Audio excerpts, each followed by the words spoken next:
¿Todo bien? Sí, todo bien, profe, hasta ahora. Ok, sale. Entonces vamos a comenzar este último temita y se llama raíces de polinomios, ¿sale? Ahora, ¿por qué las raíces de polinomios son particularmente importantes y por qué se ve como un tema, digamos, aparte o exclusivo, ¿no? Bueno, los polinomios son muy utilizados para diferentes cosas, tanto en la matemática pura como en las ingenierías, en la física. O sea, creo que los polinomios son estas estructuras o estas expresiones matemáticas que regularmente vemos, ¿no? En una ecuación o vemos en algún problema, ¿no? Y de hecho, desde la secundaria nos han enseñado a resolver polinomios, ¿no? Polinomios de grado 1, polinomios de grado 2. Entonces, digamos que son una estructura algebraica muy recurrente, muy útil para muchas cosas, como nosotros vimos, por ejemplo, para poder aproximar números o evaluaciones de funciones muy extrañas como el seno, coseno, exponencial, logaritmo. Podemos usar polinomios para aproximarlo por medio de la serie de Taylor. Entonces, los polinomios son objetos muy útiles, muy, muy, muy útiles, y por eso vale la pena analizar sus raíces como de una manera muy exclusiva, ¿no? O sea, como que darle una atención muy particular. Pero vamos a empezar definiendo o tratando de ver qué es un polinomio, ¿no? Yo sé que todos podemos entender perfectamente qué es un polinomio, ¿no? O sea, lo hemos visto, los hemos trabajado muchas veces, pero a veces una definición formal, pues no estaría mal, ¿no? No sé si ustedes se acuerdan, a lo mejor en la prepa yo recuerdo que nos definieron los polinomios como una suma de monomios, ¿no? Era como que la definición más natural de todos, donde un monomio era una expresión algebraica de tal manera que teníamos algo que se llamaba un coeficiente. Este coeficiente era un escalar, era un numerito, multiplicado por una cosa que le llamamos variable, que en este caso se denotaba por x, elevado a una cierta potencia, donde esta potencia que tenía que ser un número natural. Esa era como la definición de un monomio, y luego un polinomio pues era suma de monomios. Esa es la definición como más natural que nos han dado, nos dieron en algún momento. Sin embargo, no es totalmente la mejor definición. O sea, hay mejores definiciones de un polinomio. Si un día tienen curiosidad, pueden revisar cualquier libro de álgebra moderna, o sea, vayan a un libro de álgebra moderna, y ahí normalmente lo primero que les definen es qué es un polinomio. Y un polinomio se define, en ese contexto, se define como una serie de potencias, donde esta serie de potencias alcanza o sea, ya después de cierto momento sus coeficientes son cero. Eso es una serie de potencias. Y alguien dirá, bueno, ¿y qué es una serie de potencias? Una serie de potencias se define como una suma infinita con una cierta estructura. Aquellos que no tomaron álgebra, cálculo integral conmigo, probablemente lo hayan visto. No sé, creo que César, si alguien le dio César por aquí, él sí, creo que sí alcanza a llegar a esto que se llaman series de potencias. Nosotros, los que tomaron cálculo integral conmigo, pues no lo alcanzamos a ver, pero básicamente se define de esa manera. Y una serie de potencias es como un conjunto de coordenadas, etcétera. O sea, hay una definición muy formal de lo que es un polinomio. ¿Y por qué a la álgebra moderna les interesa muchísimo los polinomios? Bueno, ¿por qué son interesantes como estudio de la álgebra moderna? Pues resulta ser que los polinomios son una herramienta que está detrás de bambalinas, a lo mejor no siempre la vemos, pero es una herramienta que nos ayuda para muchísimas cosas. Por ejemplo, y no me refiero a los clásicos problemas que les comenté al inicio de que, ay, mira, aparece un polinomio y hay que resolverlo. No, no, no, sino que hay cosas toda una estructura algebraica que nos permite trabajar cosas como, por ejemplo, la teoría de Neuer, que la ocupó mucho Einstein para su teoría de la relatividad, cuestiones de topología algebraica, cuestiones de geometría algebraica. O sea, los polinomios son una herramienta muy poderosa para crear más conocimiento matemático. Y por eso es que la álgebra moderna los usa. Digamos que lo que es para nosotros el álgebra normal, la que vimos en la secundaria, que son los números, o sea, hacer álgebra con números, para la álgebra moderna, el hacer álgebra es hacer álgebra con polinomios. Entonces está padre esa idea, y por eso es que es muy importante, y ahí van a encontrar una definición seguro muy buena de lo que es un polinomio. ¿Y cómo surge esta idea de la álgebra moderna y cómo surgen los polinomios ya como un estudio muy formal? Bueno, Lo que pasó fue que había una pregunta abierta de muchos años, muchísimos años que los matemáticos trataban de contestar y que era justamente referente a las raíces de los polinomios. La pregunta era la siguiente. Tómate un polinomio cualquiera, de cualquier grado. ¿Será posible encontrarle una fórmula general a ese polinomio? Por ejemplo, los polinomios de grado 1, pues sabemos que la fórmula es muy fácil, ¿no? O sea, si tú tienes un polinomio de la forma, de la forma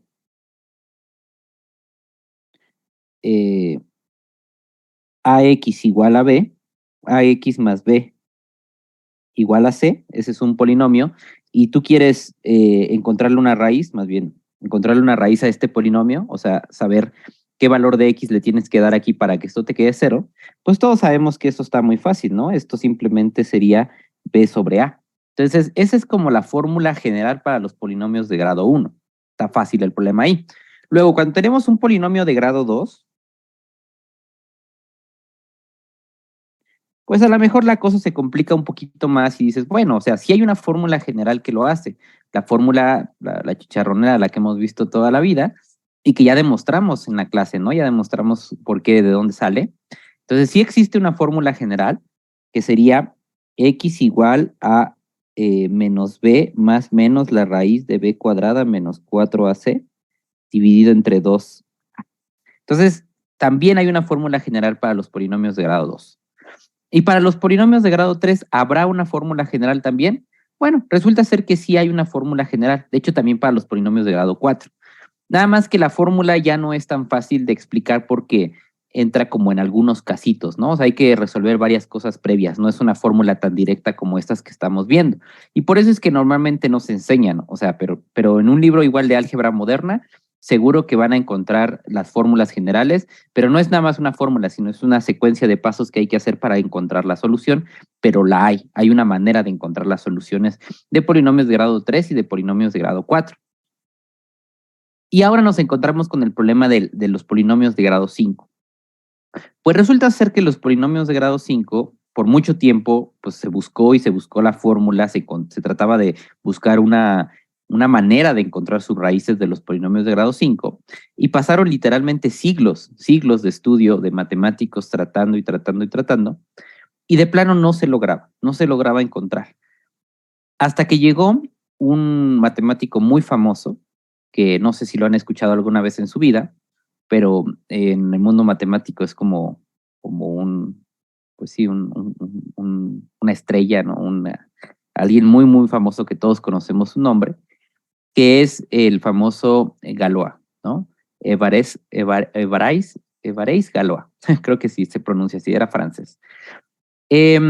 Y de ahí, de hecho, más o menos, si lo han escuchado alguna vez, Galois es un nombre muy, muy recurrente en las matemáticas. Van a escuchar la teoría de Galois, muchas cosas le dan el nombre de Galois por como un tipo de agradecimiento a este matemático. Y lo sorprendente, pues, es que este matemático era bien chavito, o sea, se murió a los 21 años, me parece que tenía 21 años. Pueden leer su bibliografía así en Wikipedia, ¿no? Pónganle Évariste Galois y les va a aparecer. Era un chavito, que tiene una historia muy, muy interesante. O sea, si ustedes leen su bibliografía, es bastante padre, eh, pues no sé cómo se dieron las cosas.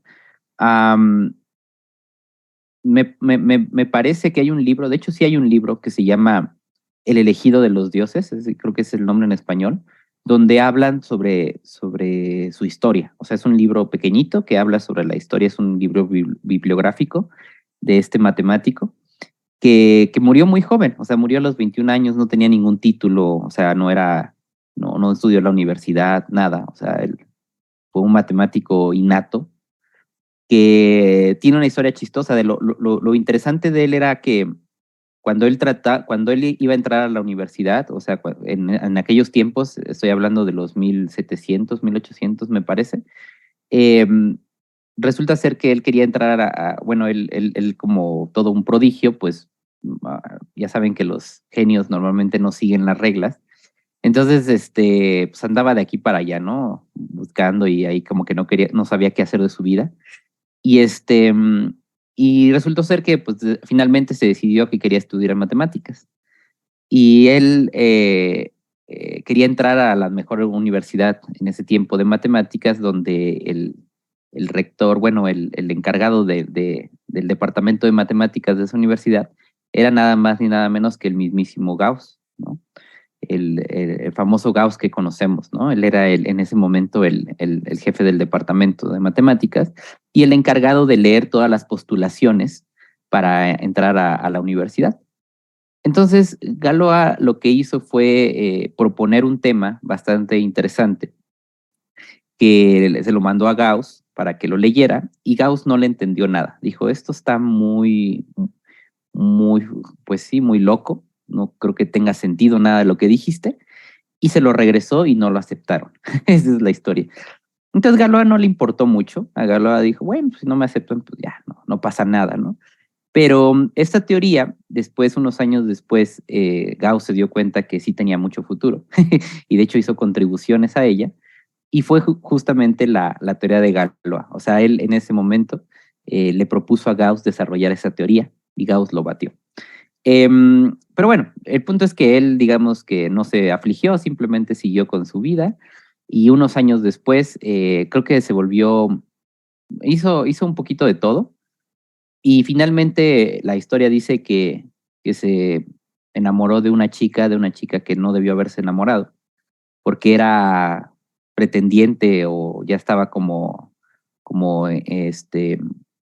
ya estaba comprometida con un militar, y en aquel tiempo pues los militares eran pues, gente de mucho respeto. Y entonces Galois se enamoró de esta chica y el prometido se enteró y lo retó a un duelo. Y pues ya saben, en ese tiempo el orgullo y todo eso era muy importante, entonces no podía darse el lujo de rechazar ese duelo y se pactó una fecha para ese duelo, ¿no?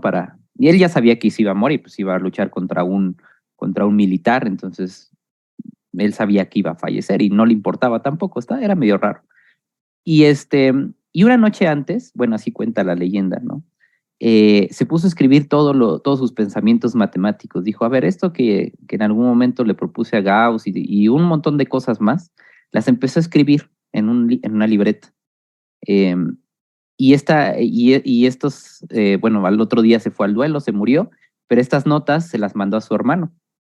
Y fue su hermano el que se encargó de divulgarlas. Él fue el que dijo, miren, mi hermano hizo esto antes de morir, literalmente. Y esas fueron las bases de lo que hoy se conoce como la teoría de Galois. Y es una teoría muy padre que resolvió muchísimas cosas, que es el fundamento de todo lo que hoy conocemos como la topología algebraica, sobre muchas cosas que se crearon a partir de esa teoría. Y en una de esas de las notas, justamente, Galois probó que la ecuación de quinto grado no tenía fórmula general, que era imposible encontrar una fórmula general para los polinomios de quinto grado. Y su demostración no es nada trivial, o sea, literalmente nada trivial. No tendría ni siquiera herramientas ahorita para podérselas, darles un argumento, ¿no? Porque, les digo, Galois tuvo que construir una teoría basada en polinomios. Empezó a clasificar los polinomios, empezó a decir, mira, un polinomio es así, le llamó polinomios solventes, polinomios, un montón de nombres muy raros a los polinomios, que te enseñan en un curso de álgebra moderna. O sea, cuando tú tomas un curso de álgebra moderna, y sí o sí te tienen que enseñar teoría de Galois, o sea, es algo fundamental en la formación de un matemático. Y yo me acuerdo que cuando vi eso, la verdad es que, pues primero álgebra moderna por sí sola es complicada, pero luego cuando le meten teoría de Galois ya no se entiende casi nada. Es bastante denso lo que planteó este chico. Pero al final la demostración pues sale con un montón de cosas muy nuevas. O sea, nuevas me refiero a que en ese momento no había nada de eso. O sea, todo salió de la cabeza de Galois. Y finalmente probó este problema que tenía mucho tiempo abierto, ¿no? Que se creía que era falso y resultó ser bueno, pero se creía que más bien los matemáticos no estaban dedicándose realmente a resolver el problema y resulta ser que Galois probó que no había forma. O sea, que probar en matemáticas que no hay manera es una de las cosas más complicadas. Porque imagínate, o sea, de todas las maneras, de todos los algoritmos o todas las fórmulas que te puedan ocurrir, no hay ninguna que pueda resolver el problema de los polinomios de quinto grado. Y la demostración, pues les digo, no es nada trivial y a partir de ese momento se le tomó con mucha seriedad a la teoría de Galois. Después de eso, la misma teoría de Galois sirvió para probar otras cosas. Probaron, por ejemplo, otros problemas que por mucho tiempo estuvieron abiertos, desde el tiempo de los griegos.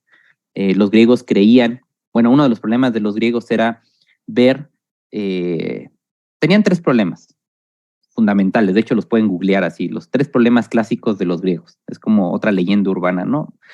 Y estos 3 problemas eran, uno era la cuadratura del círculo. O sea, ¿qué quiere decir esto? Quiere decir que si yo te doy un círculo, quiero que tú construyas con regla y con compás, sea lo que sea que eso signifique, porque tiene una definición un poquito más formal. Quiero que construyas un cuadrado que tenga exactamente la misma área que este círculo. Pues los griegos estaban trabadísimos con ese problema, se extinguieron los griegos, se murieron, siguió avanzando la matemática, no se probaba, hasta que después, gracias a la teoría de Galois, se logró probar que eso era imposible. O sea, también se probó que no era posible dibujar un cuadrado con la misma área de un círculo, nada más con regla y con compás. Era imposible. Otro problema famoso de los griegos era la trisección del ángulo. No sé si ustedes recuerdan en sus clases de la prepa, incluso de la primaria, creo. Si nosotros teníamos un ángulo, había una forma de bisecarlo. Bisecarlo quiere decir partirlo justamente a la mitad, con regla y con compás. El algoritmo era bonito porque lo que decía era pon tu compás en el vértice del ángulo, trázale una línea en una de las aristas, otra en la otra arista, luego mueve tu compás a la arista, vuelve a trazar uno, vuelves a trazar otro, y justo donde se chocaron esos 2 dibujitos del compás, traza una línea que pasa hacia el vértice del ángulo, y ahí vas a tener justamente tu ángulo partido a la mitad. Es una demostración geométrica muy bonita, que seguramente alguna vez lo hice. Yo me acuerdo que yo la hice en la secundaria, o en la primaria, creo. Bueno, esa misma pregunta lo hicieron los griegos, pero ahora querían trisecarlo, o sea, querían partir un ángulo en 3 partes iguales, igual con regla y con compás. Bueno, resulta ser que los griegos igual se extinguieron, murieron y no lograron dar respuesta a ese problema. Siguió avanzando en la matemática, el problema seguía abierto y gracias nuevamente a la álgebra moderna, a la teoría de Galois, se logró dar una prueba de que eso era imposible, que no se podía trisecar el ángulo. Pero tuvieron que pasar literalmente 1500 años para que eso, más de 1500 años para que eso se pudiera probar. Y finalmente el tercer problema clásico de los griegos era sobre la duplicación del cubo. Dice la leyenda que en aquel tiempo los griegos, ya ven, no sé si han visto películas acerca de la antigua Grecia, pero tenían algo que se llamaban los oráculos. Los oráculos eran estas como brujas que predecían el futuro y te decían cómo podías evitar tragedias, todo eso, ¿no? En la película de Hércules creo que aparecen los oráculos, estas brujas, ¿no? Bueno, resulta ser que en ese momento Grecia estaba pasando por un mal momento porque había una plaga de una enfermedad, una epidemia que los estaba matando a todos. Y entonces los gobernantes fueron con los oráculos a preguntarle que qué podían hacer para evitar esta epidemia o para ya sanar a la gente. Y resulta ser que los oráculos le dijeron que tenían que duplicar el volumen de una de las estatuas que estaba fuera del Partenón, creo que me parece. Era una estatua de un dios, no me acuerdo exactamente quién era. Y dijeron, tienes que duplicar el volumen de la estatua. Entonces, tienes que hacerlo 2 veces el volumen del dios que tienes ahí. Y los griegos, pues muy confiados, porque pues eran muy buenos en matemáticas y en geometría, pues dijeron, pues vamos, llámale a los matemáticos y que te hagan el molde de la escultura de 2 veces ese dios. Y resulta ser que pues, los matemáticos empezaron a medir, ¿no?, la escultura, y dijeron, bueno, vamos a empezar con la base. Y la base de la escultura era un cubo, o sea, literalmente era un cubo, ¿no? Donde estaba el dios, estaba abajo, encima de un cubo. Entonces dijeron, vamos a tratar de duplicar el cubo. Pues resulta ser que ni siquiera eso pudieron hacer, no pudieron duplicar el cubo, no encontraron la forma de hacerlo. Y si ustedes lo tratan de hacer, no es tan trivial. O sea, digo, hoy lo podemos hacer con álgebra, con el álgebra que hoy conocemos, ¿no? Podemos despejar y cosas así. En ese tiempo no, los griegos no tenían ese tipo de álgebras, ellos se basaban totalmente en la geometría. Entonces, fracasaron y se murieron, ¿no? Bueno, sí se murieron al final los griegos, no sé si por eso o por otras cosas, pero se extinguieron. Y pasó igual muchísimo tiempo hasta la llegada del álgebra moderna, que se logró demostrar que la duplicación del cubo tampoco es un problema que se puede resolver con regla y con compás. Y entonces, pues, finalmente no tenían salvación los griegos, ¿no? Se iban a morir de todas maneras. Entonces, esto nada más es como un poco de historia acerca de los polinomios, porque realmente el álgebra, la teoría de Galois y el álgebra moderna están basados en estas estructuras, en estos polinomios. Entonces han sido muy importantes a lo largo de la historia, se han hecho muchísimos avances gracias a los polinomios, y algo impactante es que la fórmula de polinomios de grado 5 no existe, no hay. Y de hecho, ni de 5 ni de arriba, o sea, para arriba tampoco ya no hay. ¿Por qué? Porque pues todo polinomio de grado mayor que 5, de alguna manera lo puede reducir a un polinomio de grado 5, ¿no? Por una factorización, entonces simplemente ya ese no se puede resolver. Si eso sucede, entonces si algebraicamente no hay una fórmula que me resuelva polinomios de grado 5 para arriba, entonces surge la pregunta, oye, si en la práctica a mí me aparece un polinomio de grado 5, pues ¿cómo lo resuelvo? ¿No? Yo necesito a veces resolver estos polinomios y tú me dices que las matemáticas nos han desahuciado porque no hay forma de calcularlo, no hay fórmula que me dé las soluciones de mi polinomio. Bueno, pues para eso existe justamente el análisis numérico, ¿no? Entonces el análisis numérico es cuando no hay forma algebraica o está muy difícil el problema de manera algebraica, ahí mete su cuchara el análisis numérico, ¿no? Y tú dices, bueno, oye, pero ¿qué diferencia hay entre un polinomio con respecto a las funciones que hemos estado viendo en los métodos cerrados y en los métodos abiertos? Ninguna. O sea, realmente los polinomios se pueden atacar con métodos abiertos y métodos cerrados, sin problema. A excepción de algunos casos. ¿Por qué? Bueno, si ustedes recordarán, otra vez viendo a nuestros polinomios de segundo grado, recordarán que las raíces de los polinomios que nosotros normalmente queremos, pues son reales, ¿no? Son números reales. Tú dices, estoy acostumbrado a que yo estoy buscando un número real que satisfaga la ecuación, que sea raíz. Pero en ocasiones también me interesan las raíces complejas. Y eso es algo que no hemos trabajado ni en los métodos abiertos ni en los métodos cerrados. Los métodos abiertos y cerrados solamente funcionan para raíces reales, únicamente, ¿no? Y entonces tú dices, oye, pero si a mí me interesa también calcular las raíces de un polinomio, aunque sean complejas. Ah, bueno, si te interesan también las complejas, entonces los métodos cerrados y abiertos, pues no te van a servir, no te van a funcionar, porque no te van a dar esas raíces. Entonces, digamos que la principal diferencia de lo que vamos a ver ahorita con respecto a lo que vimos anteriormente son las raíces complejas, ¿vale? O sea, eso es lo que a mí ahora me va a interesar, cómo poder sacar raíces complejas de mis polinomios. ¿Hasta ahí alguna duda? ¿Sí se entiende cómo va la cosa?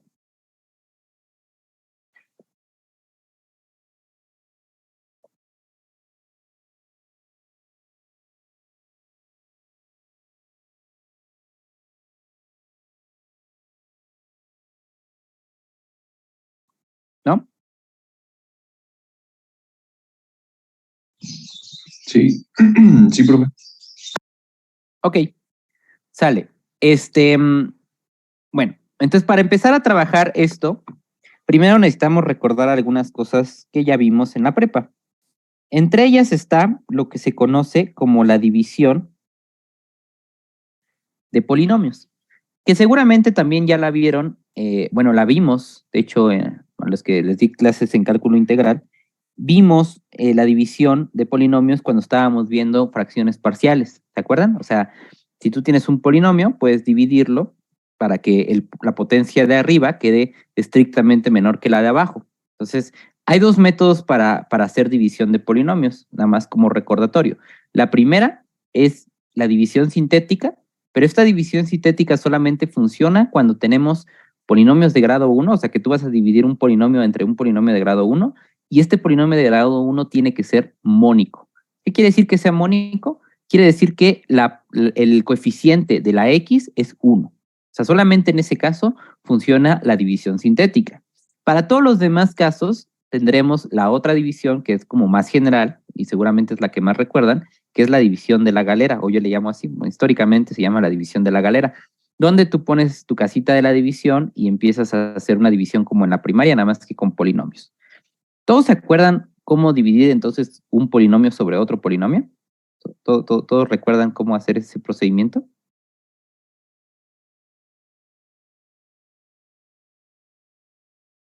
No, yo no. ¿No? Bueno, podemos hacer un ejemplo para recordarlo, ¿vale? Porque va a ser importante. Básicamente, la idea de los algoritmos que vamos a ver, de los dos métodos que vamos a ver, está basada en lo que se llama la deflación polinomial. Deflación, como dice su nombre, básicamente es desinflar un polinomio. ¿Desinflarlo en qué sentido? Desinflarlo en cuanto a su exponente, a su grado del polinomio. O sea, si tú tienes un polinomio de grado 6, a mí me gustaría desinflarlo a un polinomio de grado 5 y luego teniendo uno de polinomio de grado 5, desinflarlo a un polinomio de grado 4 y así consecutivamente. De tal manera que a mí me gustaría desinflar un polinomio hasta llegar a un polinomio que sí conozca su fórmula analítica. Por ejemplo, un polinomio de grado 1, un polinomio de grado 2 o incluso de 3 o 4, porque pues sí hay fórmulas, aunque están feas, pero sí hay fórmulas. Entonces, esa es la idea. Dado un polinomio de cualquier grado, mi idea va a ser desinflar mi polinomio, bajarle el grado al polinomio. Pero para hacer eso necesito saber dividir un polinomio entre otro. Entonces, si quieren, vamos a hacer ese caso. Vamos a empezar con eso. Y como repaso para lo que, para la división de polinomios. Entonces, no.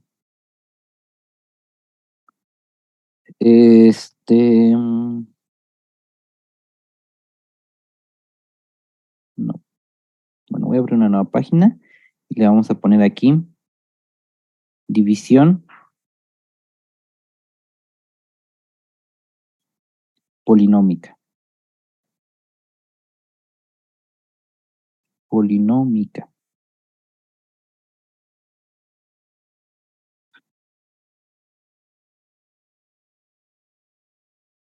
Oh.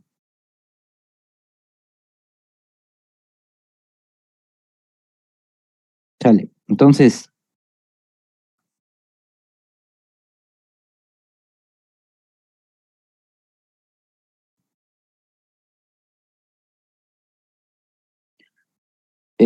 vamos a hacer un ejemplo.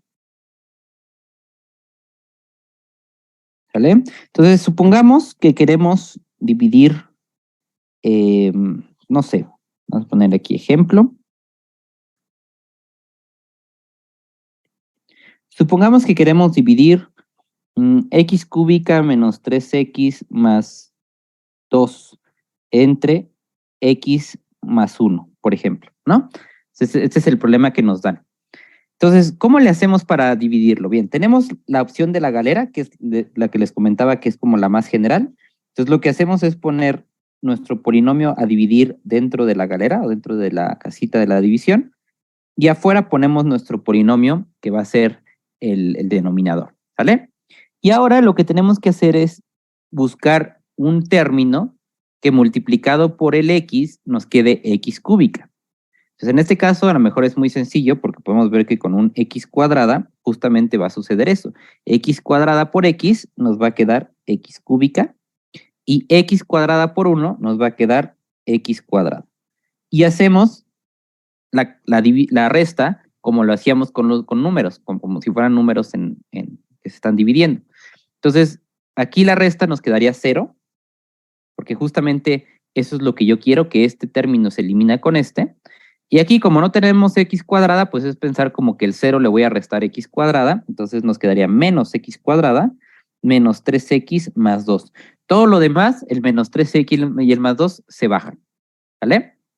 Luego voy a buscar otro número que multiplicado por esta x me dé menos x cuadrada. Bueno, pues no es difícil ver que eso es un menos x, entonces nos quedaría menos x cuadrada menos x, y esto lo voy a restar, ¿vale? Igual, este me queda 0, este me queda menos 2x y bajamos el 2. ¿Sale? Y ya por último, voy a ver quién es un número que le va a caer aquí, que le va a llegar aquí, sería menos 2. Entonces nos quedaría menos 2x menos 2, restamos, nos quedaría 0, y aquí nos quedaría 4 positivo. Entonces, ahí acabaríamos nuestro proceso de la división, y lo que decimos es que el resultado es este número que tenemos acá arriba, y el residuo sería 4. ¿Sale? Ese es el procedimiento que a nosotros nos enseñaron. ¿Alguna duda hasta ahí? ¿Por qué no utilizamos el más 1? El x más 1. Sí lo ocupamos en todo momento. Si te das cuenta, cuando el x cuadrada lo multiplicábamos, también se multiplicaba el 1, ¿no? O sea, este x cuadrada más 1 se ponía aquí. Entonces sí se fue ocupando. Este por este te quedaba menos x cuadrada, pero este por este te daba menos x. Y por último, este por este es menos 2x y este por este era menos 2. O sea, el que lleva la batuta de cuánto es lo que hay que multiplicar es este, ¿no? Este es el importante. Pero ese también se tiene que usar cuando se multiplican las cosas. ¿Vale? Okay. ¿Alguna otra duda?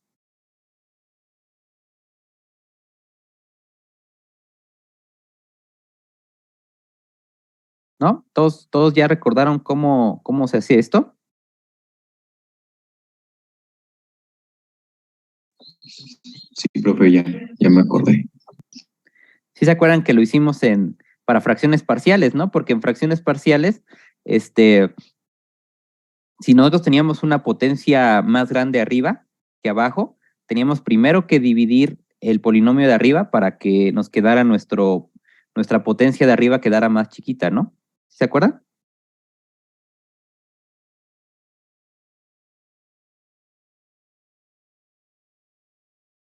¿Sí? Sí me acuerdo de ese tema. Ok, sale. Bien, otra forma de hacer la división sintética, bueno, de esta misma división, es de la siguiente manera. Pero ojo, la división sintética, lo voy a poner aquí, que también la vimos en la prepa, yo me acuerdo que en la prepa nos enseñaban división sintética, es bien importante que para la división sintética el polinomio que vas a dividir, bueno, el polinomio que está dividiendo, sea de la forma x más a. O sea, quiere decir que forzosamente el término que yo tenga aquí, el coeficiente de la x, tiene que ser 1. Forzosamente. Si aquí ya es un 2, la división sintética ya no sirve. Si tengamos un x cuadrada aquí abajo, tampoco sirve. O sea, estrictamente tiene que ser de esta manera el polinomio. Acá sí puede ser cualquier número, puede ser un 1, 5, 10, menos 1, pi, lo que quieran. Pero es fundamental que el número que tenga, que sea un polinomio de grado 1 y que sea mónico, o sea, que el coeficiente de la x sea 1. Eso es algo importante para la división sintética. ¿Y cómo funciona la división sintética? Bueno, hay varias maneras de hacer división sintética. Si ustedes googlean o lo ponen ahí en YouTube, algún tutorial de división sintética, probablemente alguno les diga que pongan, bueno, normalmente todos te dicen, haz una casita aquí y el número que tienes acá, cámbiale el signo. Algunos te van a decir cámbiale el signo, algunos te van a decir déjalo como está. Todo depende del video y de la persona que lo explique. Pero bueno, en este caso, si quieren, lo que voy a hacer es dejarlo así como está. Vamos a dejarlo así. Y lo que vamos a hacer es tomarnos nada más los puros coeficientes de mi polinomio que voy a dividir. En este caso, si quiero volver a hacer este ejemplo, sería 1 menos 3 y 2. Esos son mis coeficientes. Entonces, lo que te dicen es toma aquí el 1, el menos 3 y el 2. Y aquí, entonces, iría un 1. ¿Vale? Eso es, o sea, este 1, ¿por qué? Porque es el 1 que tenemos aquí, es el término independiente del polinomio que voy a dividir. Y lo que vamos a hacer es, ahora vamos a hacer una línea aquí abajo, y lo que vamos a hacer es lo siguiente. Vamos a bajar este 1 tal cual, este 1 se queda así, ¿sí? Y luego voy a multiplicar este por este de acá, ¿vale? Vamos a multiplicar este número por este número, y el resultado se va a poner aquí. Entonces, 1 por 1 va a ser 1. ¿De acuerdo? Creo que ya se va a acabar la sesión. Déjenme, vamos a volver a empezar. Vamos a volvernos a conectar y ahorita seguimos haciendo la división sintética.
En esta sección, bueno, aparece la división sintética y de hecho aquí te ponen un programita de cómo programar la división sintética. Esta no la vamos a, no se las voy a pedir, pero ustedes la pueden programar si quisieran, por si en el examen tienen que rápidamente dividir un polinomio entre otro para desinflarlo. Bueno, pueden ocupar esta fórmula o pueden hacerlo a mano, como ustedes quieran, pero si lo programan, obviamente que pues va a ser una ventaja a su favor porque ya no van a tener que hacerlo, no van a tener que hacer esta división que acabo de hacer, no lo tendrían que hacer a mano. Pero como ustedes quieran, digo, aquí viene el código, muy sencillito, realmente es un método, pues básicamente recursivo, lo que usa para resolverlo y ya. Otra cosa que también el libro comenta, que es bastante interesante y que a lo mejor no nos habíamos puesto a pensar, es, como estamos hablando del análisis numérico, acuérdense que toda esta idea es que vamos a tener errores y muy seguramente vamos a echar mano de la máquina, de las computadoras. Entonces, una pregunta muy interesante es, oye, ¿cómo podría yo meter un polinomio a una computadora para que se equivoque lo menos posible? Porque tú dices, bueno, ¿habrá diferencia? Matemáticamente no hay ninguna diferencia como tú metas como uses el polinomio. Lo puedes usar así como estamos acostumbrados. Por ejemplo, este es un polinomio de grado cúbico que estamos más que acostumbrados a verlo de esa manera. Y tenemos otra manera de escribir este mismo polinomio, pero escrito de esta manera, ¿no? Si ustedes, por ejemplo, aplican la propiedad distributiva, se van a dar cuenta que este polinomio de aquí es exactamente igual al polinomio de acá arriba. Son el mismo polinomio. Pero la pregunta es, ok, yo sé que matemáticamente son lo mismo, pero a una computadora, ¿qué le conviene más? ¿Le conviene más que le dé un polinomio de esta manera o que le dé un polinomio de esta manera? ¿Por qué sería diferente? Bueno, lo interesante si nosotros metemos de esta manera el polinomio es cuántas sumas y cuántas multiplicaciones vamos a estar haciendo. Porque recuerden que cada operación que la computadora tenga que hacer es un riesgo de redondeo, es un riesgo en el error. Ya vimos eso, ya hablamos sobre los sistemas de punto flotante y ya vimos que las computadoras, mientras más operaciones tengan que hacer, más se van a equivocar. Eso es más que obvio. Entonces, la pregunta es, ¿qué forma hace más operaciones? ¿La de aquí o la de acá? Vamos a contarlas. Por ejemplo, este polinomio, ¿cuántas operaciones va a tener que hacer la computadora para poder, por ejemplo, darte cuánto vale en 3 o cuánto vale en 5? ¿Cuántas operaciones tiene que realizar? Bueno, primero, pues esto está a una potencia, entonces la computadora lo que va a entender es que esto lo va a tener que multiplicar 3 veces por sí mismo. O sea, va a tener que multiplicar x por x, va una multiplicación, por otra x van 2 multiplicaciones, por A3 serían 3 multiplicaciones. O sea, este cachito de aquí, tan solo este, está haciendo 3 multiplicaciones. Este de acá va a estar haciendo 2 multiplicaciones y este de acá va a estar haciendo una multiplicación y este de aquí pues ya nada. Entonces, en total, ¿cuántas multiplicaciones hicieron?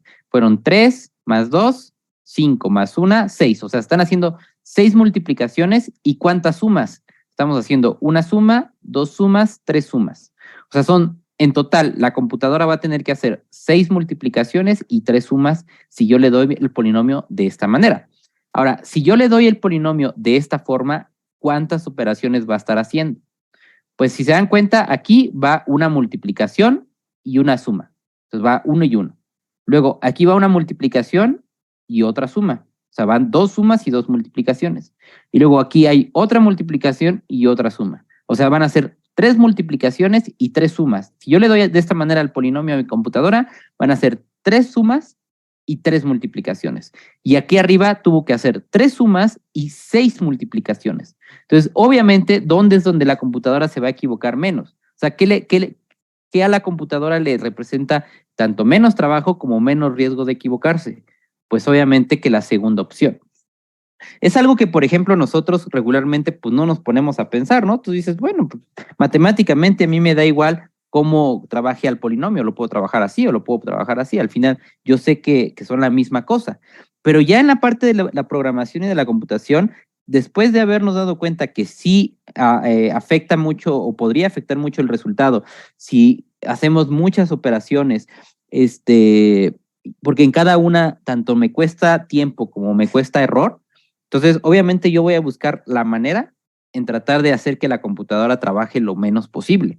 Entonces, en este caso, es una manera muy interesante que nos dice que, mira, puedes, si tú tienes un programa de esta forma o con esta estructura, seguramente va a ser un mejor programa o va a tener mayor precisión que un programa donde tú pidas la información de esta manera. ¿Sí estamos de acuerdo?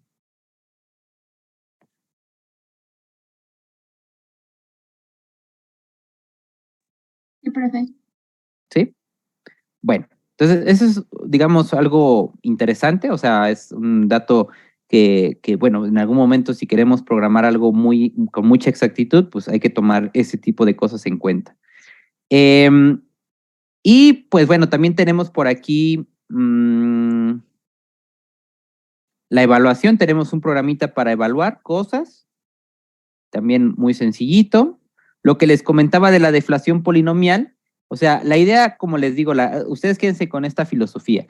Cuando yo tengo un polinomio muy grande, de una potencia muy grande, yo lo que quiero es reducirlo a polinomios más fáciles, a polinomios que no me cuesten tanto trabajo. ¿Cómo le hago? ¿Cómo voy a hacer esto? Pues, por ejemplo, tómense este polinomio original de aquí. Este es un polinomio de grado 5. Bueno, resulta ser que el libro sabe que este polinomio se puede factorizar de esta manera. Eso es algo muy difícil, ¿eh? O sea, no siempre podemos saber cómo es la forma de factorización, porque si supiéramos eso, pues sabríamos cuáles son las raíces, ¿no? Por ejemplo, las raíces de este polinomio serían -1, 4, 5, -3 y 2. Esas son las raíces de este polinomio. Pero encontrar la manera de factorizar este polinomio en esto no siempre es fácil, es bastante complejo. De hecho, pues se tiene que hacer por análisis numérico porque justamente no hay una fórmula general para este tipo de cosas. Bueno, entonces, la idea es que, por ejemplo, suponte que tú, en vez de saber todas estas, tú nada más conoces una raíz. Suponte que, por ejemplo, conoces la raíz que es -3. O sea, tú por algún método o por alguna manera, por ejemplo, por el método gráfico que vimos, tú descubres que el -3 es una raíz. Ah, perfecto. ¿Y qué hago ahora? Ah, como yo sé que el -3 es una raíz, yo puedo dividir este polinomio, lo podría dividir entre x más 3, porque yo sé que si el -3 es una raíz, entonces el término x menos x más 3 divide exactamente a este polinomio. O sea, este polinomio tiene que ser factorizable como x más 3. Entonces, de esa manera yo podría dividir todo este polinomio de grado 5 entre este polinomio de grado 1, y yo sé que cuando lo divida, el resultado va a ser un polinomio de grado 4, que de hecho es justamente este que está acá abajo. ¿Se dan cuenta? El x más 3 fue el que se dividió porque ya no aparece acá. Y de esta manera estoy reduciendo un polinomio que originalmente era de grado 7, perdón, de grado 5, lo estoy reduciendo a un polinomio de grado 4. ¿Y eso en qué me ayuda? Pues es que me ayuda porque los polinomios de grado 4 sí existe una fórmula para poderlos resolver. O sea, sí hay una fórmula general para los polinomios de grado 4.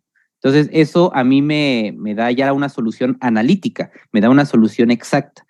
Pero sí tuve que haber por lo menos encontrado una solución al principio, o sea, una raíz para poderlo resolver. ¿Sale? Entonces, básicamente esa es la filosofía. Un polinomio muy grande, le voy a empezar a encontrar poco a poco raíces y lo voy a ir desinflando y desinflando y desinflando y desinflando hasta llegar a un polinomio que sí sepa cómo resolver, ya sea un polinomio de grado 4, de grado 3, de grado 2, de grado 1, etc. ¿Sí estamos de acuerdo?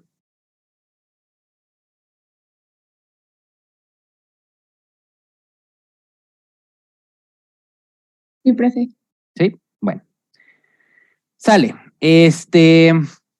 Bien, vamos a ver el primer método. Y el primer método es el método de Müller. ¿Sale?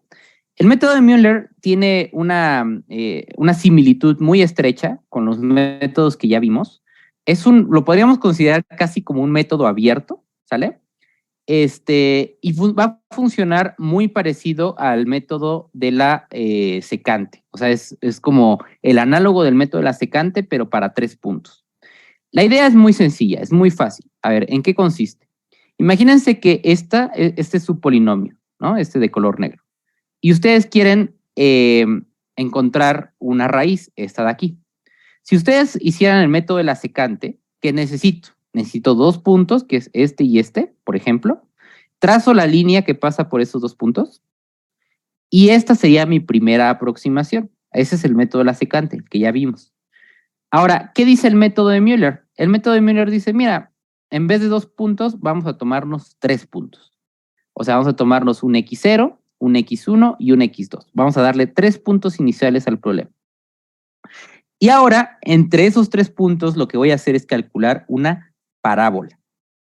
¿Sale? Porque recuerden que por cada 3 puntos pasa una y solo una parábola, sí, solo sí, no son colineales los puntos. Quiere decir que no están en una línea, ¿verdad?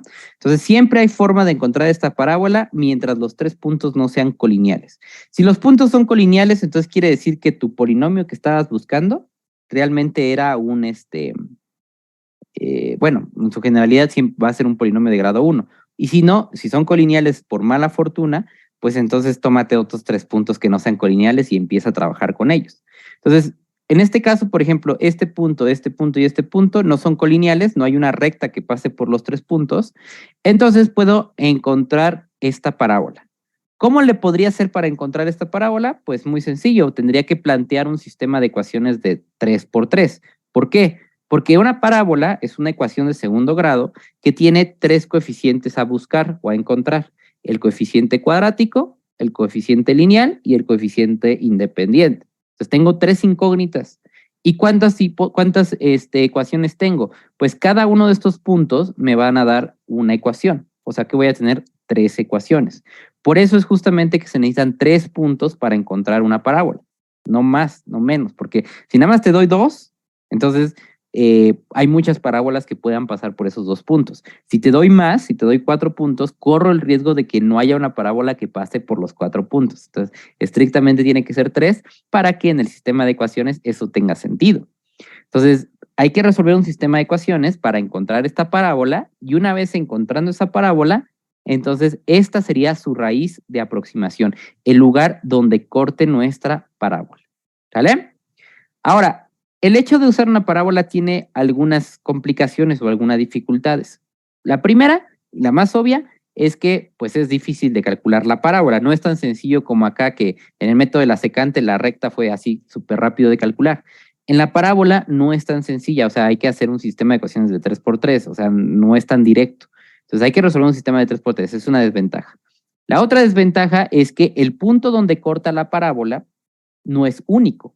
¿Por qué? Porque la parábola puede cortar tanto en este punto como en el punto de acá. Y eso representa, pues obviamente, un problema, porque ¿cuál es el de los 2 puntos donde va a cortar? El de aquí o el que está del otro lado es el que voy a usar. Ese es el segundo problema. Y el tercer problema es que una parábola, si imagínense que nos hubiera quedado una carita feliz, o sea, en vez de esto nos hubiera quedado una carita feliz, desafortunadamente las parábolas no necesariamente cortan con el eje X. O sea, una línea, para que no corte con el eje X, la única configuración posible es que sea paralela al eje X, o sea, que esté así, acostadita. En cualquier otra configuración, o sea, con una pendiente diferente de 0, la parábola siempre sí o sí va a cortar con el eje X, siempre. La parábola no. La parábola tiene la desventaja de que solamente en el caso donde justamente esté abriendo o hacia abajo o hacia arriba, pero que el vértice tiene que ir, o ¿cómo decirlo?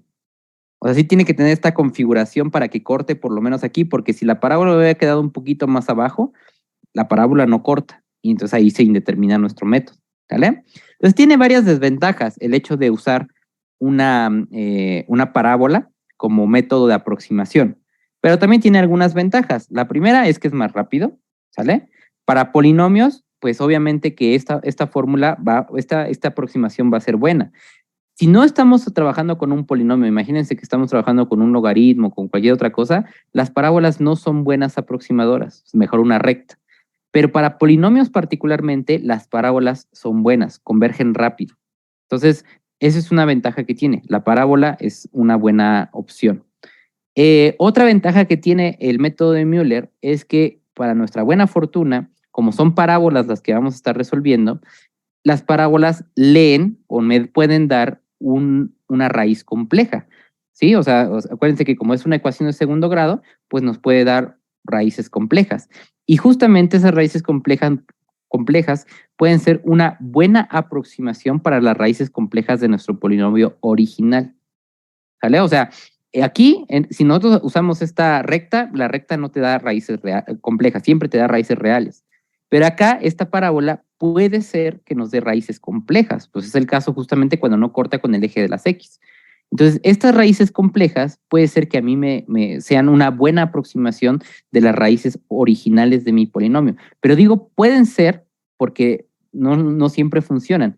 Yo por eso, cuando se trata de raíces complejas, no recomiendo mucho el método de Müller. El método de Müller como que te dan un solo intento como para decirte, mira, esta es la raíz compleja, puede ser que sea o puede ser que no, pues evalúala y a ver qué te sale. O sea, sí hay la forma de que de pura suerte te dé las raíces complejas, que es lo que estamos buscando, pero en la mayoría de los casos no funciona así. Entonces nada más hay que tener cuidado con eso. A pesar de que te puede dar raíces complejas, el método de Müller no siempre es una buena aproximación a las raíces complejas, ¿vale?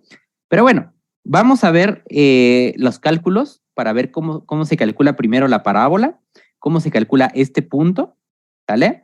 Cómo es la estructura general, vamos a ver un ejemplito y luego vamos a hacer una participación, ¿vale? Bien, entonces, este es el sistema de ecuaciones del cual les planteaba, dice el libro, mira, vamos a plantear nuestra parábola de esta manera. Esta es la ecuación de nuestra parábola.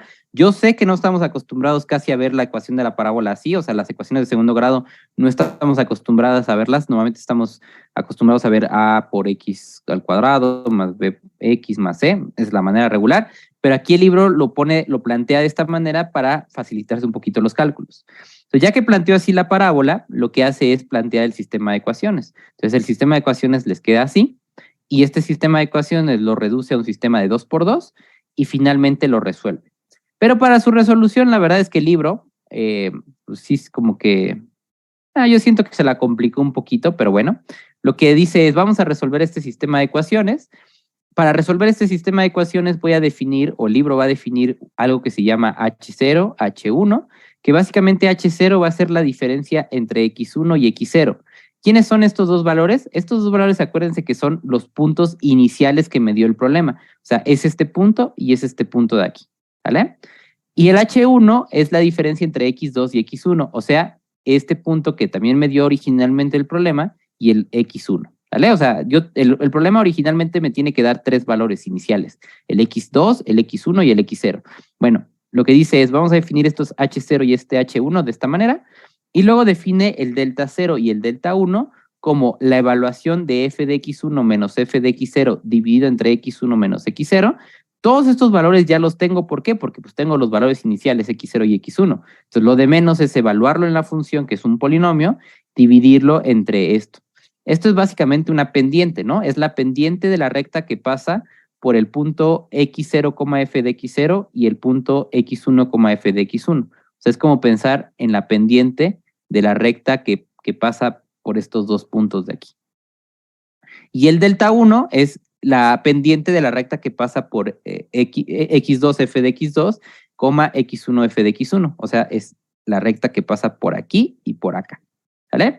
Entonces, de esta manera, o con esta nueva nomenclatura, lo que hace el libro es, vamos a plantear este sistema, lo vamos a plantear en términos de las H's y de los deltas, y finalmente lo resuelve. Entonces te dice que el A de la parábola va a ser este término, el B de la parábola va a ser este término, y el C de la parábola va a ser f de X2, donde f de X2 es la evaluación de nuestro punto X2, ¿vale? O sea, simplemente yo evalúo X2, y ese valor es el que va a valer automáticamente C.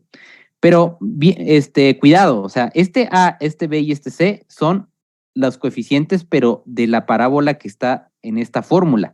No es AX cuadrada más BX más C, no, es de esta forma. O sea, el A que tú obtengas se va a tener que poner aquí y se va a tener que multiplicar por x menos x2 elevado al cuadrado, ¿vale? Para que funcione.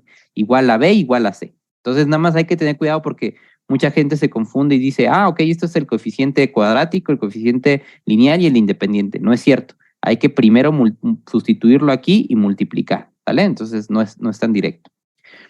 Entonces, ya tenemos nuestra A, nuestra B y nuestra C. Ahora lo que voy a hacer es, voy a encontrar las raíces de esta ecuación o de esta parábola. ¿Por qué? Porque ya que tengo mi parábola, ahora lo que a mí me interesa es encontrar el punto de intersección. O sea, me interesa encontrar este puntito.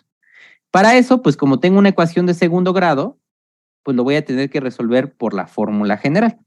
Entonces, lo que hace el libro es sustituirlo en la fórmula general, pero en la fórmula general modificada, que ya habíamos platicado también de ella cuando vimos el error por cancelación, vimos que existía otra fórmula general que nada más era racionalizar. Entonces, resulta ser que la fórmula general es de esta manera, y de aquí podemos descubrir nuestro X3. O sea, el X3 sería el punto donde choca nuestra parábola, la raíz estimada. Entonces, básicamente de todo esto que les acabo de mostrar, todo este choro, lo único que nos tenemos que concentrar es en calcular en esta fórmula, ¿no? O sea, este X3 es el que a mí me interesa. Y para calcular este X3 tengo que evaluar esta fórmula. Pero para poder saber quién es C, quién es A y quién es B, necesito estos valores. Y para conocer estos valores necesito el delta 1 y el H1 y el delta 0 y el H0, ¿vale? Y para calcular esos necesito estos valores. O sea, sí está un poquito largo el proceso. Hay que estar encontrando cada una de las cosas que nos pide el método para al final sustituirlo en esta fórmula. Obviamente, como se podrán imaginar, si nosotros lo programamos, o sea, si programamos el método de Müller, pues va a ser bastante sencillo porque lo único que tenemos que hacer es dar 3 puntos iniciales. Estos 3 puntos iniciales nos van a dar el H0, H1, delta 0 y delta 1, que es lo primero que hay que calcular. Ya calculando esto, vamos a calcular el A, B y C. Y ya calculando eso, vamos a sustituirlo en nuestra fórmula. Y esta fórmula nos va a dar nuestro X3. ¿Sí? O sea, ese es el orden en que hay que hacer las cosas. Pero ya en la programación yo no me voy a meter para nada con el sistema de ecuaciones de acá, ni de acá, ni de acá. Simplemente lo que tengo que hacer es definir las H y las deltas, luego evaluar para encontrar A, B y C, y luego esos 3 evaluarlos acá para encontrar el X3. Ese es, digamos, a grosso modo, el proceso que tendríamos que seguir ya programándole. ¿Alguna duda hasta ahí?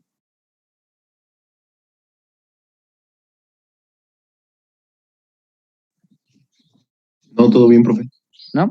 Entonces, yo sé que a lo mejor es mucha información, pero véanlo así, ¿no? O sea, chequen la página y van a ver que es nada más calcular H0, H1, delta 0, delta 1, primer paso. Segundo paso, encontrar ABC.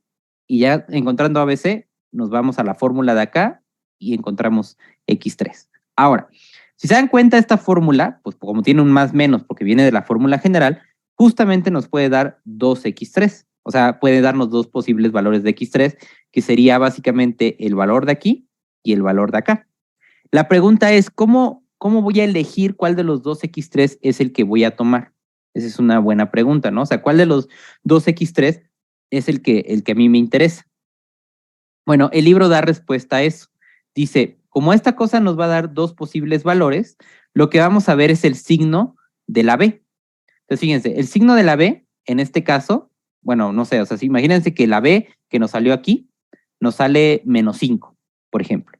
Entonces, si ese es el caso, lo que vamos a hacer es escoger exactamente el mismo signo que tiene la B, ¿sale? O sea, mi idea es que aquí yo puedo tomar más o menos. Pero para encontrar el X3, lo que voy a hacer es que voy a escoger el signo que tiene, o sea, el mismo signo que tiene la B. Si B es -5, me voy a tomar el menos. Si B fuera 10, entonces me voy a tomar el más. Ese es el argumento o es el criterio para saber cuál de los 2 signos me voy a tomar. ¿Por qué lo piensa así el libro? ¿O por qué dice así tiene que ser la elección de X3? Porque la idea es que los X3 se vayan cada vez acercando más, ¿no? O sea, que cada iteración nuestros puntos vayan haciéndose cada vez más cercanos, o sea, que tengamos un algoritmo que sea preciso, ¿no? O sea, que las aproximaciones se vayan juntando. Para que eso suceda, entonces, entre 2 aproximaciones no tiene que haber mucha diferencia, tienen que estar pegadas. ¿Y cómo vamos a lograr eso? Bueno, pues si se dan cuenta, esta es mi aproximación anterior, que es el x2, esta es mi aproximación nueva, que es el x3, y esto es algo que le voy a sumar a mi aproximación x2 para llegar a x3. O sea, a mí lo que me interesa es que este término pues no sea muy grande para que cada vez mis aproximaciones se vayan pareciendo más. ¿Cómo le hago entonces para que este término pues me dé lo más chico posible? O sea, que no sea un valor tan grande. Pues la manera más sencilla es que la parte de abajo, el denominador, sea un número grande. Mientras más grande sea el número, mejor, porque quiere decir que a la hora de hacer la división, eso me va a dar un número muy pequeño. Y eso es justo lo que estoy buscando. Entonces, para hacer el número muy grande abajo, pues lo mejor es que el término de aquí y el término de acá tengan el mismo signo. Claro, si este vale 5 y este vale 10, pues lo que me conviene es sumarlos para que ahora obtenga un 15 y sea un número más grande que a su vez a la hora de hacer la división me quede un número más pequeño. En cambio, si este es 5, este es 10 y yo ocupo el menos, lo que voy a hacer es hacer un número más pequeño, que en este caso sería un menos 5, y eso lo que provocaría es que la diferencia entre x2 y x3 fuera más grande. Entonces, esa es la razón por la cual vamos a tomar, para encontrar a x3, vamos a tomar a la b, al signo que tenga, vamos a tomar el signo que tenga la b, ¿sale? Entonces, si este es negativo, vamos a tomar el signo negativo, y si es positivo, vamos a tomar el signo positivo. ¿Hasta ahí alguna duda?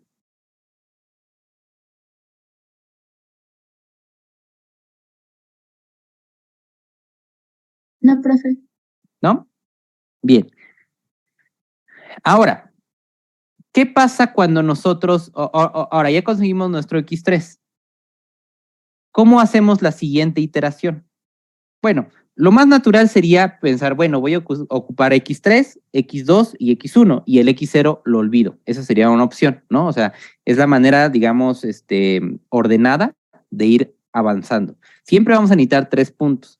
Entonces, la manera ordenada en que podemos hacer esto es siempre tomarnos los 3 valores más nuevos. En este caso sería x3, x2 y x1, y el x0 queda despreciado. Pero el libro también propone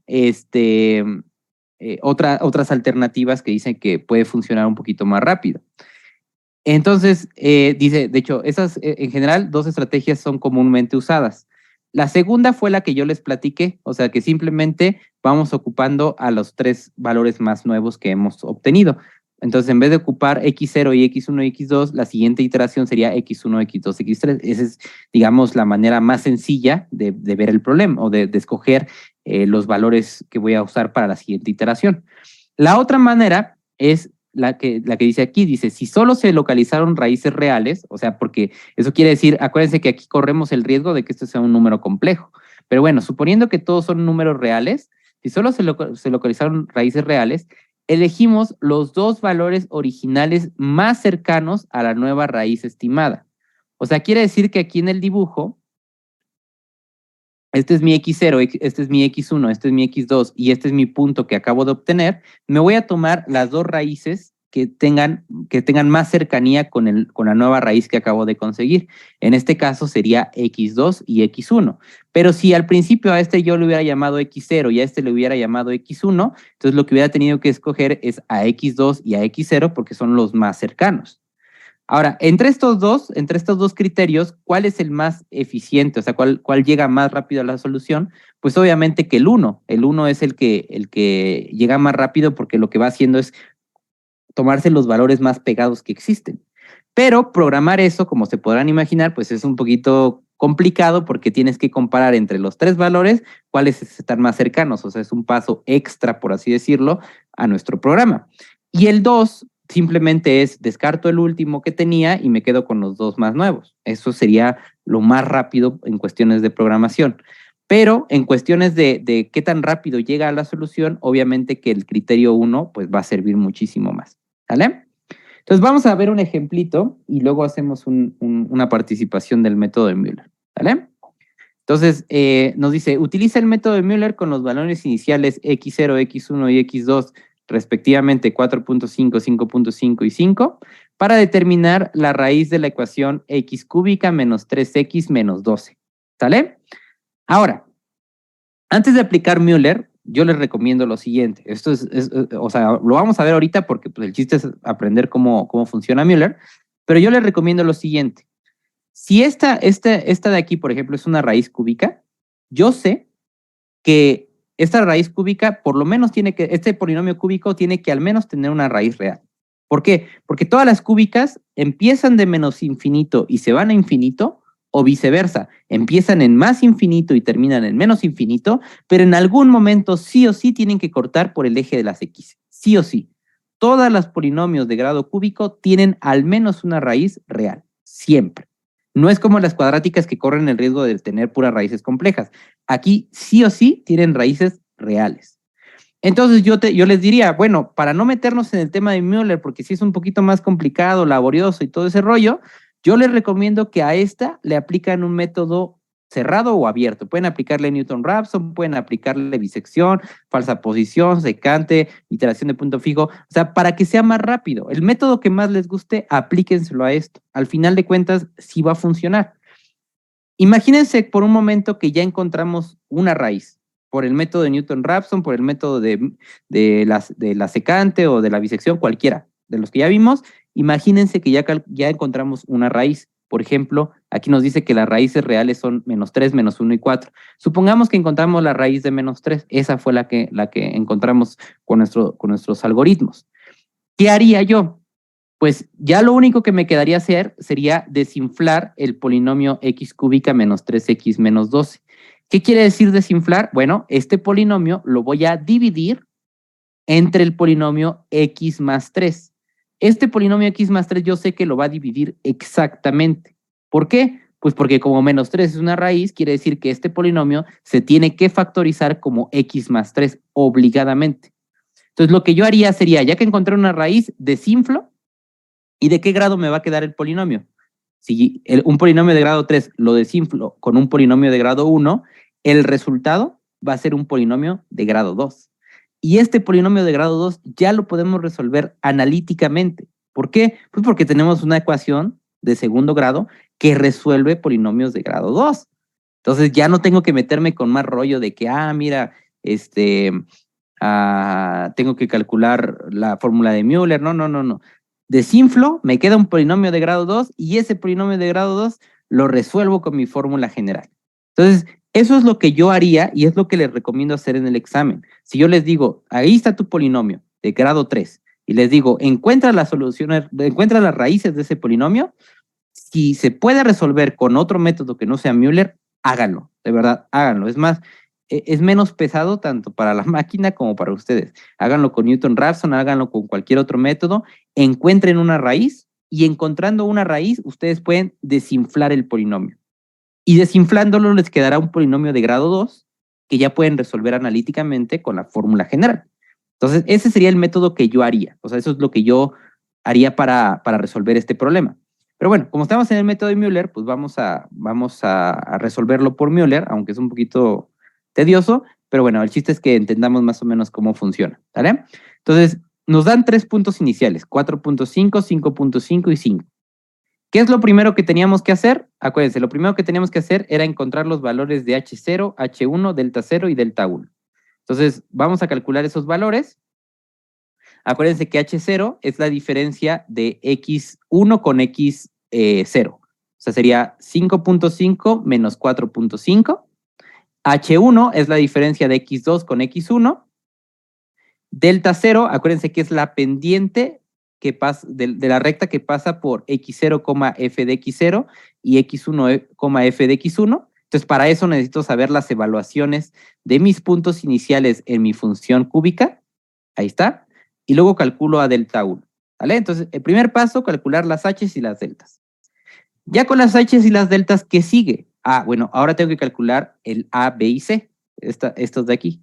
El A, B y C. Entonces, calculo A, B y C y me queda esto, me queda esto y me queda esto.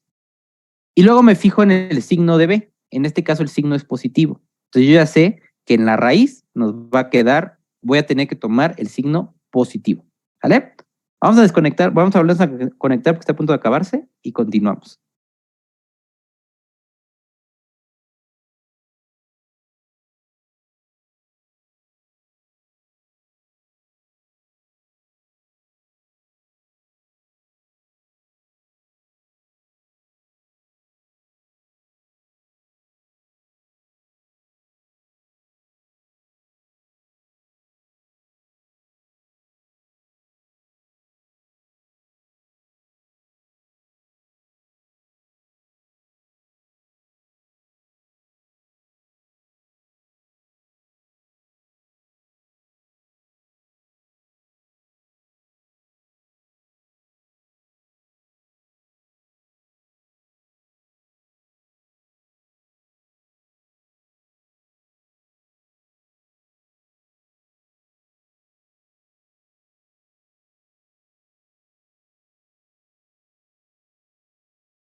Y acuérdense que, pues bueno, dijimos que nos íbamos a tomar el signo positivo para que lo de abajo nos quede lo más grande posible.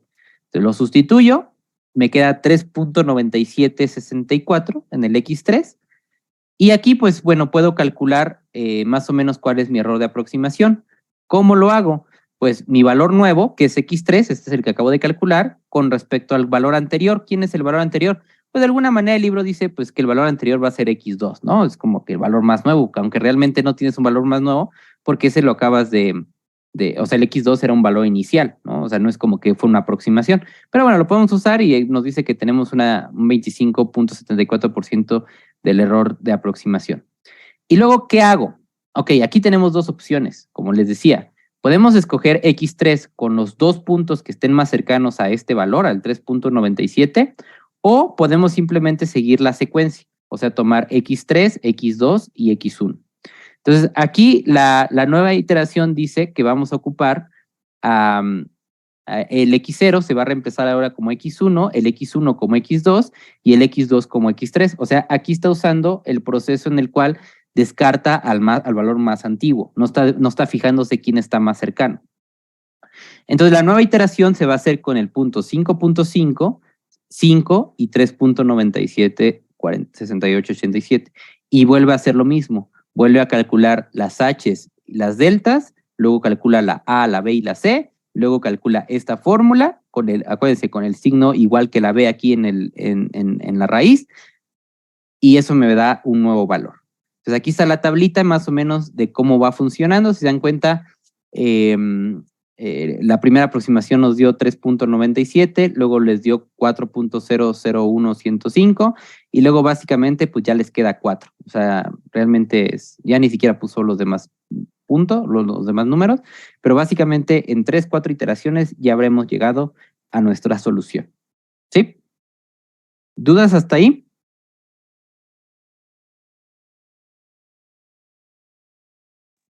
No, profe. ¿No? Bien, por aquí en la página 181 viene el método de Müller, el pseudocódigo del método de Müller. Es muy sencillo realmente, como les acabo de explicar, o sea, simplemente es dame los valores iniciales. Lo que vamos a hacer es encontrar las H's y las deltas, y luego ya una vez calculando esto, calculamos la A, la B y la C, luego determinamos qué signo tiene B, y ya que determinamos qué signo tiene B, esa es la raíz que me voy a tomar, y luego descarto el último valor y vuelvo a iterar, ¿no? Hasta superar un cierto valor un cierto error esperado. Entonces, ese sería el penúltimo programa que les voy a encargar, el método de Müller, para que lo hagan. Ahí lo voy a poner en la lista. Y bueno, pues vamos a hacer una participación de esto, ¿sale? Yo les voy a dejar ahorita proyectado la fórmula, voy a escribir el polinomio y les dejo proyectadas las fórmulas por si lo quieren o lo pueden buscar en las fórmulas de la página 179, ¿sale? Ustedes deciden. Entonces, déjenme ver. Bueno, y a lo mejor no lo comenté, pero ya una vez que encontró el último, esta raíz, el 4, lo que hace es desinflar el polinomio, justamente, ¿no? O sea, ya encontrando la raíz 4, lo que vamos a hacer es tomarnos x menos 4, que sería el polinomio que está asociado a esa raíz, y voy a dividir entre x menos 4 para desinflar el polinomio, y ya desinflándolo me quedaría un polinomio de grado 2 que ya puedo usar mi fórmula general de toda la vida y encontrar las otras dos raíces, que sería menos 3 y menos 1. ¿Vale? Entonces, eso es lo que quiero que hagan ahorita en la participación. Quiero que encuentren al menos una raíz real y ya con esa raíz real desinflan el polinomio y encuentran las otras dos. ¿Sale?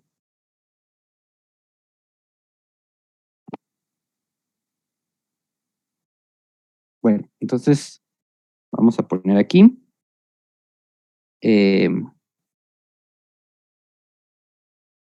Vamos a ponerle aquí método de Müller.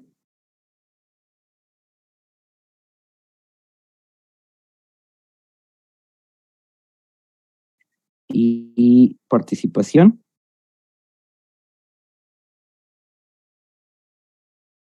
Vamos a ponerle que yo quiero que encuentren las raíces de 3x cúbica menos 2x cuadrada más x menos 1.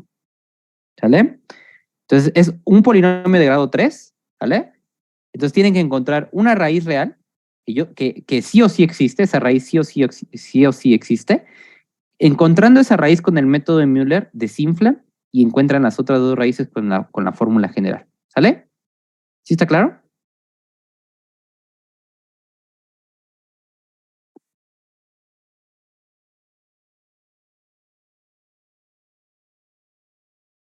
Sí hemos Sí. hecho participaciones, ¿verdad?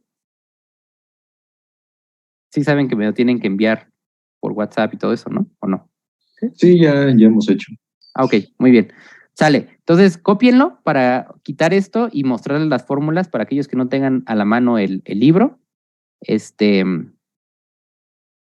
Profe, Sí. ¿y usted nos va a dar los valores iniciales?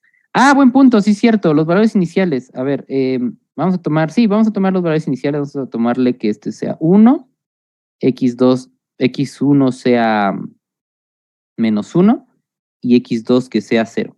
¿Vale? Tómense esos tres valores iniciales.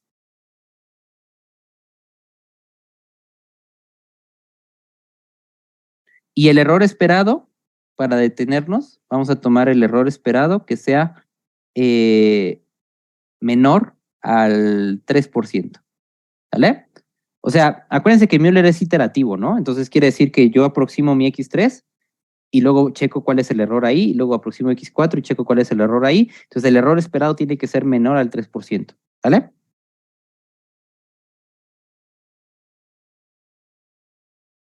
¿Dudas?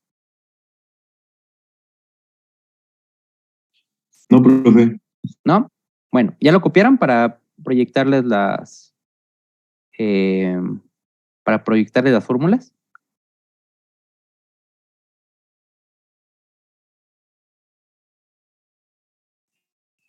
Sí, ya lo.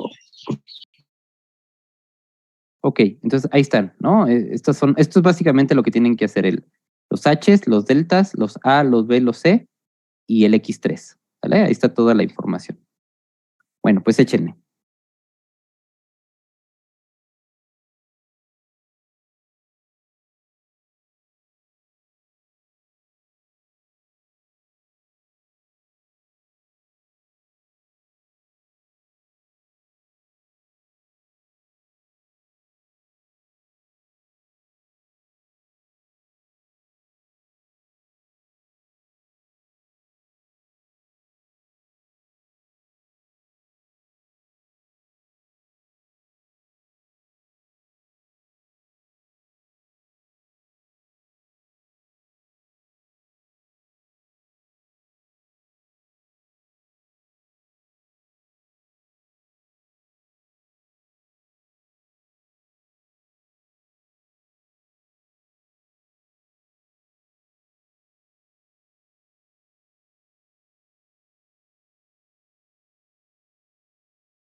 ¿Cómo van? ¿Ya casi terminan?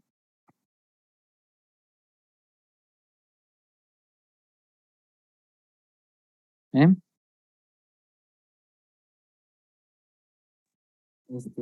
Más o menos. Me salió una raíz. Sí, casi. ¿Casi? No sé si esté bien. Bueno, ya no sé qué es. ¿Una raíz qué? Negativa.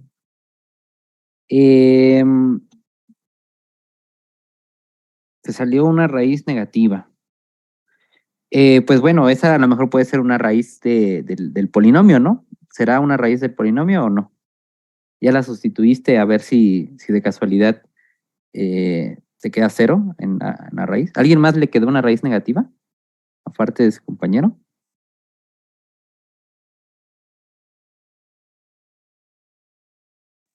Sí, a mí también. Y no, bueno, yo sí la sustituí, no me dio. Ok. Bueno, puede ser, ese es el riesgo que se corre, ¿no? Justamente, como les comentaba, pues corremos el riesgo de encontrar una parábola que no intersecte con el eje de las X y eso lo que provoca pues es que nos queden raíces complejas y que esas raíces complejas no necesariamente eh, sean solución, ¿no? Esa es una desventaja. Si no funcionó, entonces por si alguien, porque como no me han dicho nada, si no funciona, entonces tómense otros 3 puntos iniciales, ¿no? O sea, tómense otra terna de puntos que les funcione. No sé, o sea, podrían tomarse el 0, el 1 y el 0.5, por ejemplo, y a ver qué pasa, ¿no? Este, sí, es como en Newton Raphson y en los otros métodos. Si no converge con esas especificaciones o con esos valores iniciales, pues hay que buscar otros que sí funcionen, ¿no? ¿A alguien no le salieron raíces complejas?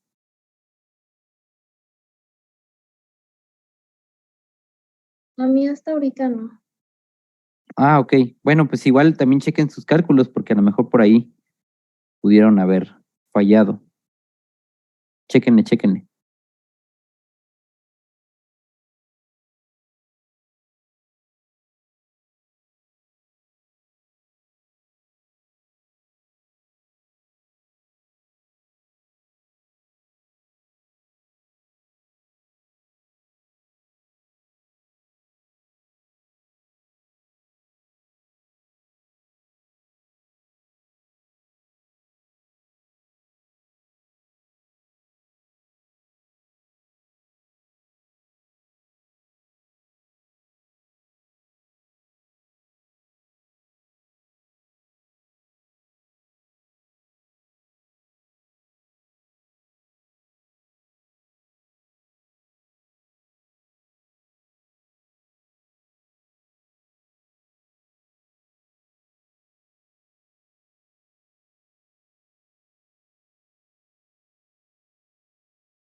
Bueno, pues ya se va a acabar la clase. Entonces, vamos a dejar la primera participación grupal, ¿vale? Van a resolver este problema, el que ahorita que quedó pendiente. Lo van a hacer con el método de Müller. Van a encontrar las tres raíces, ya sean las reales y las complejas. Y lo van a escribir en late. Yo voy a abrir ahí en el Classroom el lugar donde lo van a subir, ¿sale? Y tiene que estar todo pues, bien hechecito al late, ¿sale? Para que les valga. ¿Alguna duda? ¿Tienen alguna pregunta? Si no les sale con los tres valores que les di, ustedes propongan otros tres valores y empiecen a hacer las iteraciones, ¿sale? Eh, hay que escribirlo entonces en late y hay que subirlo ahí en el Classroom donde se los active, ¿sale? ¿Dudas? No, profe. No, Ok, sale, pues entonces nos vemos el viernes y vemos el último método que es el de Bistro y con eso terminaríamos, ¿vale? Bueno, se cuidan. hasta luego, profe. Gracias. Chao. Gracias, profe. Vemos.